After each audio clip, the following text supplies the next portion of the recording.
বন্ধুরা, কবিতার জার্নি থেকে আপনাদের স্বাগত। আশা করি আপনারা সবাই ভালো আছেন।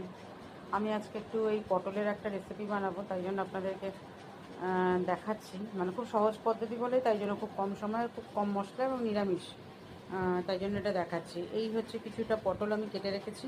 এখানে দুটো বড় বড় টমেটো আছে, আর আছে স্বাদ মতন কাঁচা লঙ্কা, কারি পাতা, একটু ধনে গুঁড়ো আর একটু মেথি। ঠিক আছে? তো আর নুন, হলুদ আর মিষ্টি যেরকম লাগবে প্রয়োজন মতন সেটাই। ঠিক আছে, পটলটা প্রায় ভাজা হয়ে এসছে, আর একটু ভাজা ভাজা হবে।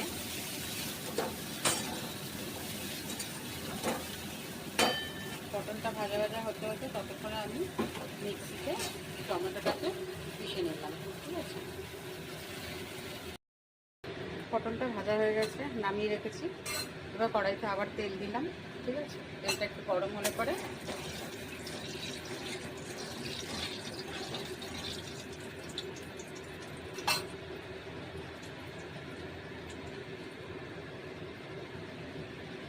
মেথিটা দিয়ে দিলাম।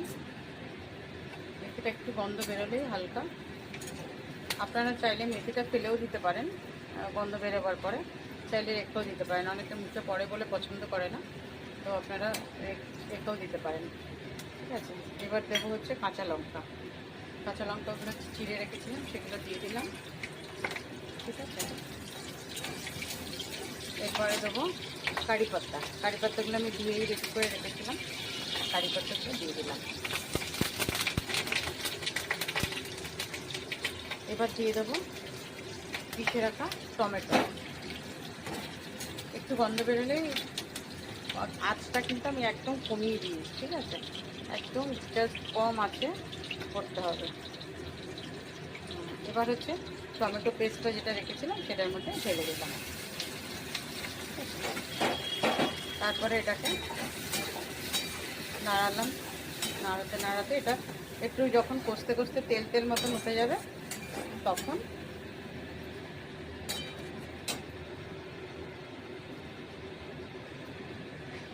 জল আমরা দেব। কিন্তু তার আগে আমরা ধনে গুঁড়োটা যেটা রেখেছিলাম সেই ধনে গুঁড়োটাকেও এর মধ্যে দিয়ে দেবো। ঠিক আছে, দিয়ে এবার হচ্ছে শুধু কষানো। একটু নুন স্বাদ মতন আর হলুদ দিয়ে দেবো।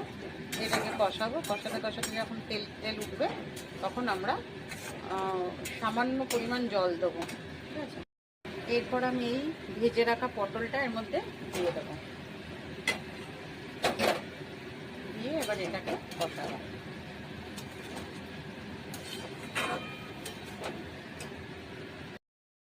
জিনিসটা কষে এসেছে, এবার আমি এই হাত ধোয়ার মতো অল্প একটু জল দেবো। দিয়ে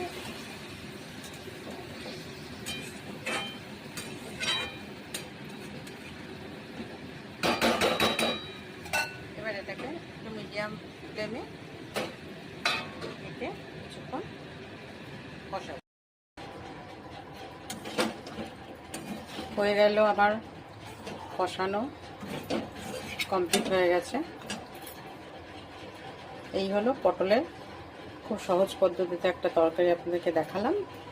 যদি ভালো লাগে তাহলে শেয়ার করবেন, সাবস্ক্রাইব করবেন, একটা লাইক দেবেন। ভালো থাকবেন, সাথে থাকবেন।